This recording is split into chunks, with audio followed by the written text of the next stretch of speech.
தேமுதிக தலைவர் விஜயகாந்தின் 2வது ஆண்டு நினைவு தினம் குரு பூஜை விழாவாக இன்று அனுசரிக்கப்படுகிறது.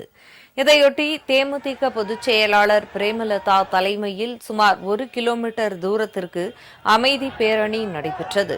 தமிழ்நாட்டின் பல்வேறு பகுதிகளில் இருந்து வந்த தேமுதிக தொண்டர்களும் விஜயகாந்தின் தீவிர ரசிகர்களும் இதில் கலந்து கொண்டனர். அவர்கள் ஊர்வலமாக வந்து விஜயகாந்தின் நினைவிடத்தில் மரியாதை செலுத்தினர்.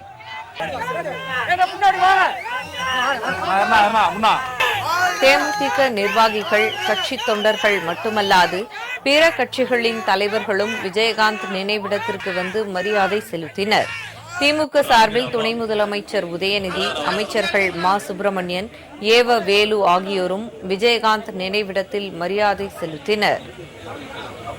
அதிமுக சார்பில் கட்சியில் பொதுச் செயலாளர் எடப்பாடி பழனிசாமி விஜயகாந்த் நினைவிடத்தில் மலர் தூவி மரியாதை செலுத்தினார். அப்போது அதிமுக நிர்வாகிகள், விருகம்பாக்கம் ரவி உள்ளிட்ட நிர்வாகிகள் உடனிருந்தனர்.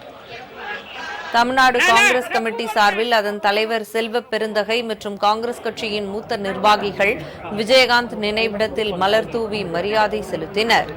முன்னாள் மத்திய அமைச்சர் பொன் ராதாகிருஷ்ணன் தனது ஆதரவாளர்களுடன் வந்து விஜயகாந்திற்கு புகழஞ்சலி செலுத்தினார். முன்னாள் ஆளுநர் தமிழிசை சவுந்தரராஜனும் விஜயகாந்த் நினைவிடத்தில் மரியாதை செலுத்தினார். மத்திய அமைச்சர் எல் முருகன், பிஜேபி மாநில தலைவர் நயினார் நாகேந்திரன், பிஜேபி நிர்வாகிகள் கரு நாகராஜன், அமர் பிரசாத் ரெட்டி, நடிகை கஸ்தூரி உள்ளிட்டோரும் விஜயகாந்த் நினைவிடத்தில் மரியாதை செலுத்தினர். நாம் தமிழர் கட்சியின் தலைமை ஒருங்கிணைப்பாளர் சீமானும் விஜயகாந்த் நினைவிடத்திற்கு வந்து மரியாதை செலுத்தினார். விஜயகாந்தை வைத்து படம் எடுத்த இயக்குநர்கள் ஆர்.வி. உதயகுமார், பேரரசு, சிவா உள்ளிட்ட சினிமா இயக்குநர்களும் திரை உலக பிரபலங்களும் விஜயகாந்தின் நினைவிடத்தில் மலர் தூவி மரியாதை செலுத்தினர்.